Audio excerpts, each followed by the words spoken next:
Hi guys, it's me, Internet Trend Seeker, I think.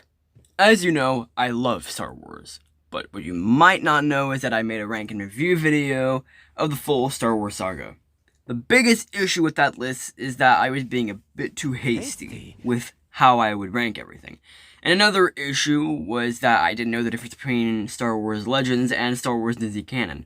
Now that I know the difference, and that I'm taking my time to come up with an actual script, I can safely say that this one will be the ultimate review of Star Wars, unless something happens. This list will be including the 9 movies, Solo, Rogue One, Clone Wars 2008, Clone Wars Movie 2008, and Rebels. This list will not include Star Wars Clone Wars 2003, even though I've seen it. Resistance, because I don't ever want to watch it. The Mandalorian, Book of Boba Fett, or any holiday specials, games, books, or comics. I wanted to rank those in particular because I've known these ones for quite a while, and I've had a hard time ranking them.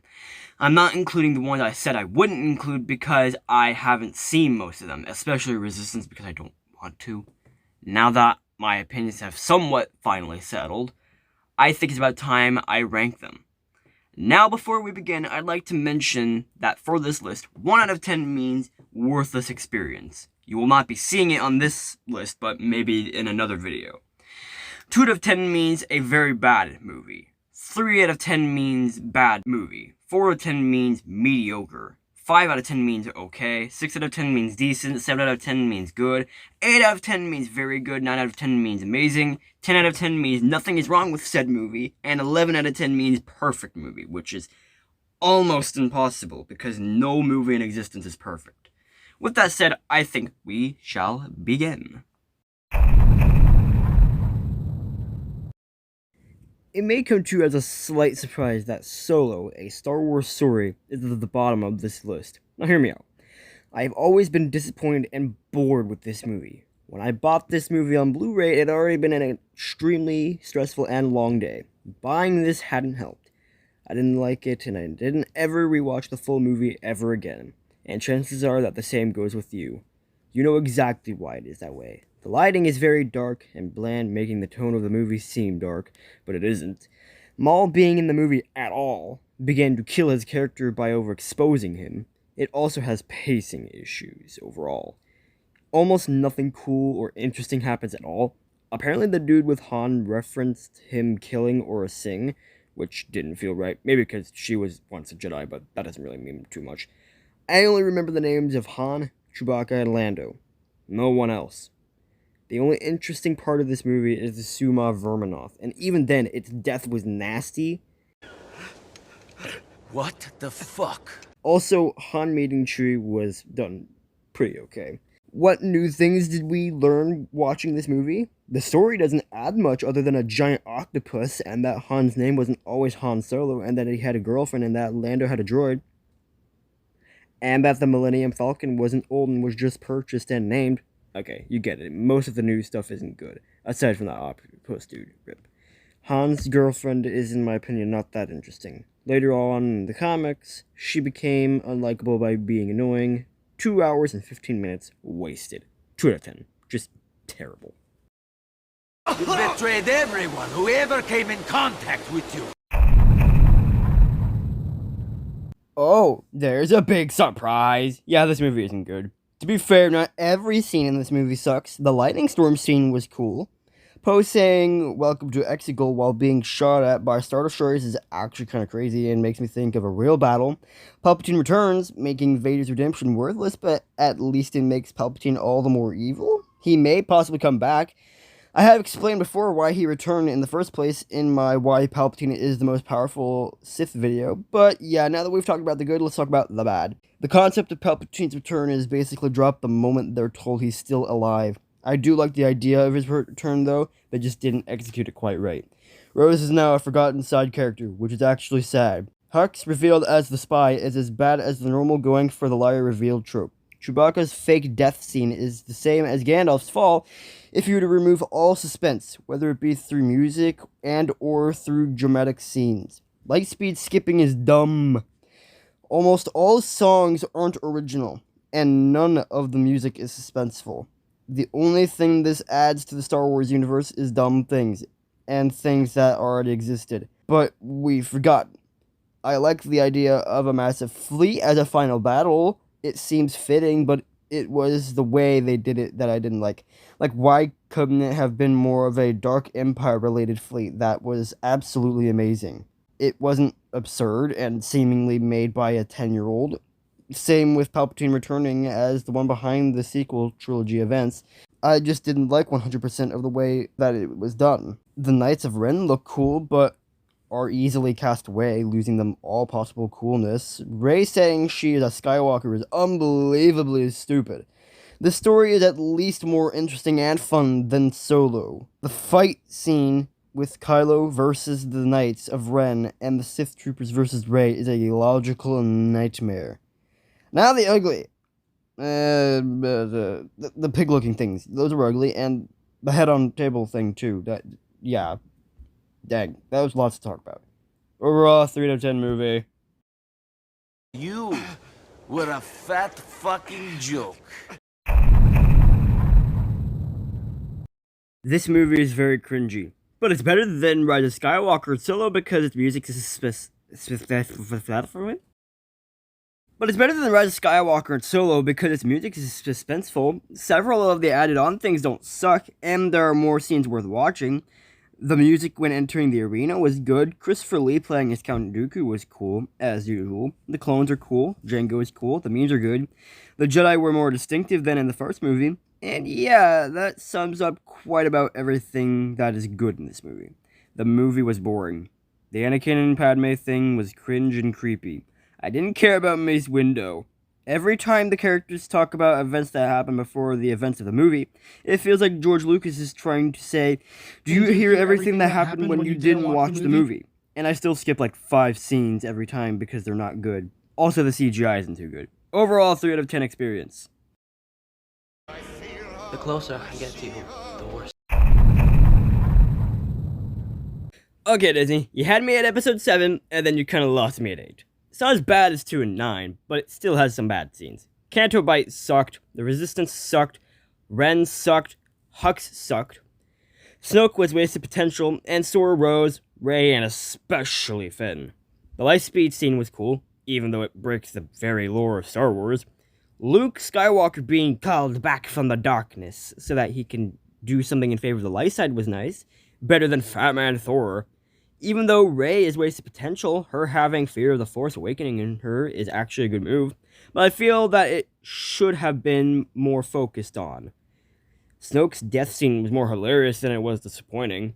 4 out of 10 overall. Wasn't terrible, but it wasn't memorable. Why did I move here? I guess it was the weather.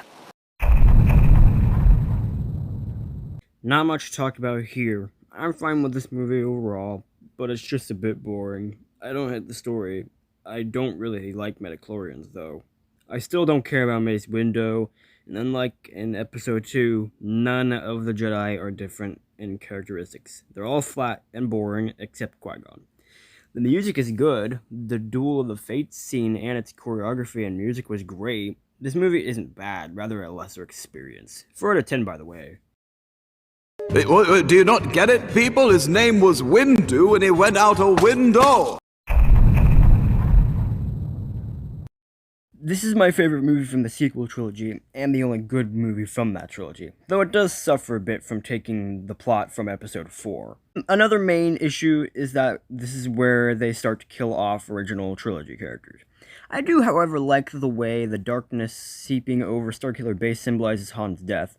The Force awoken Rey, as suggested by the movie title. She became self-aware that something had awoken her, not knowing that it was the Force. She became self-aware through midichlorians. Midichlorians do not, and I repeat, do not give someone lightsaber combat skills. Also keep in mind that midichlorians aren't really that good of a concept to begin with. Also, if your big problem with this movie is that it isn't action-packed and that it actually focuses on a story, then I'm not sure what to do. 5 out of 10. It's fine.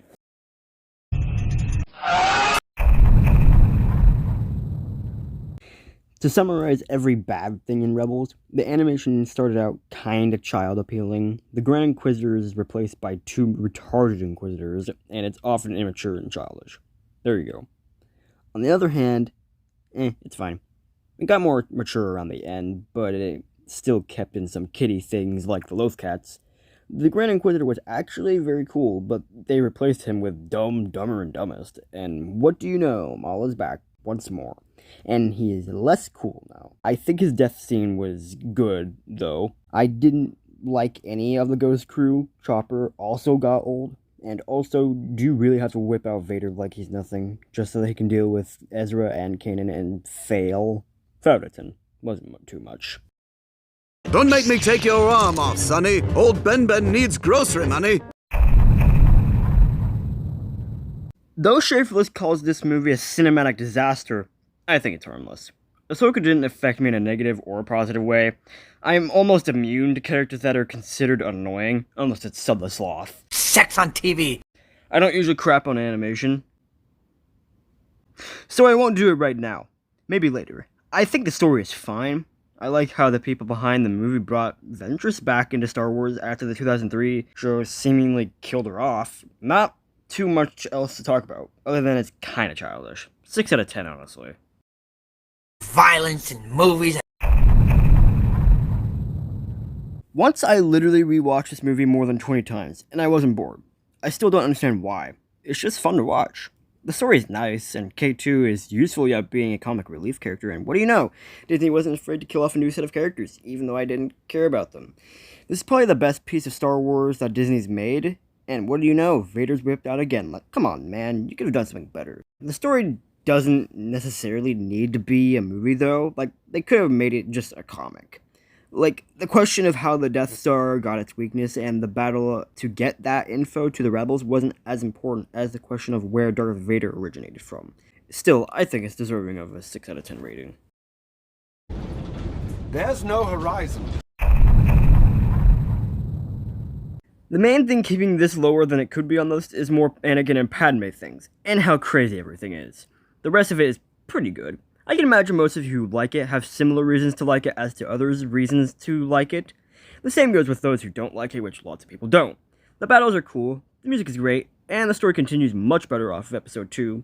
Also, once more, some character development. I wish there was more dialogue between the main Jedi of the movie and other Jedi. That would have been cool. I wish there was better and more development overall, whether it be through character or plot development. 7 out of 10. What? Yay, Clone Wars Kitty Show! Yay, Ahsoka! Ahsoka is blamed for killing several temple workers and Jedi, and leaves the Jedi Order even after a rightful pardon is given. But yay, the clones are back! The clones are all given different personalities. Heavy sacrifices himself, Fires is shot by another clone, Echo is used as an experiment after getting blown up, and Rex is left traumatized. They said Clone Wars is a kids show, but now that quote has aged well. Still, this show is great. It shows amazing character development, characters, great story arcs, design, music, and even sound effects. It was most definitely a fine addition to the Star Wars collection. 8 out of 10, man. And yet you survived. Of course I survived. There isn't really anything wrong with it, but the good stuff it has isn't as good as the good stuff in the next one up on the list, even if the next one has some slight issues. And it's a great story, great suspense through music and acting. Speaking of acting, this movie has great acting, whether it be through voice acting or acting through gestures and movements. The Battle of Yavin is a massively iconic scene, and it's amazing. The reveal of Vader very early on is great, and so is the reveal of the Death Star. 9 out of 10.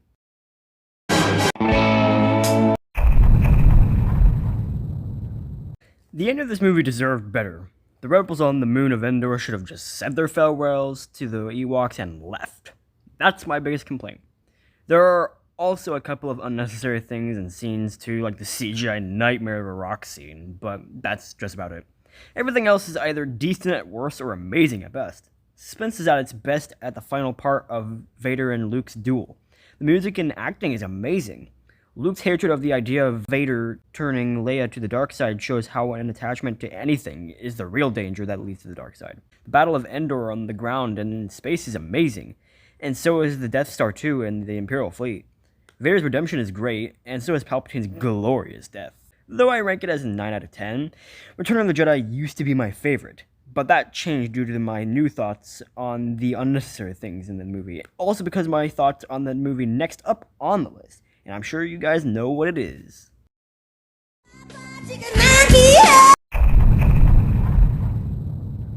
What needs to be said about Empire Strikes Back? It has great music, amazing character development, amazing story and plot, great designs and details, great life lessons. It expands off of Episode 4 amazingly, and continues the Star Wars story amazingly, has some nice effects, makes a great impact on the franchise, holds most of Star Wars' great, memorable, and iconic scenes, and lastly, it has one of the best twists ever. This is the prime example of a perfect sequel. Maybe not a perfect movie, but it's perfect as a sequel. It may just be the greatest sequel ever made, and one of the best movies ever made.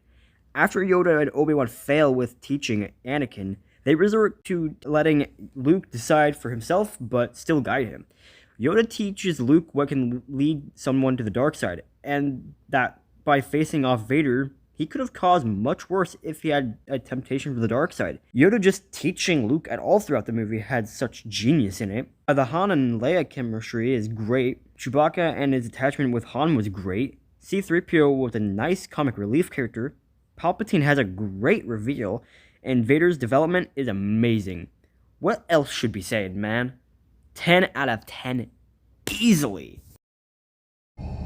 There is a great disturbance in the Force. At the end of the day, Star Wars is overall a great franchise, but the bad stuff really weighs down the good stuff by a ton. Even though I think that there's lots of stuff within the franchise that is amazing and genius, it is lower than franchises like the Middle-earth franchise because of the bad stuff in it, even if Hobbit is a bit below average and the show is bad and both being part of the Middle-earth franchise. All of this being in my opinion, of course. There will come a day in which I will begin making individual videos for each and every individual Star Wars movie, show, game, comic series, book series, and maybe even the holiday specials. Those videos will be showcasing my full thoughts on what piece of Star Wars I'm reviewing, but for now, I just wanted to summarize my opinions. In the meantime, join my cool Discord, and my Reddit while you're at it. It's like poetry, so if they rhyme. Both are in the description.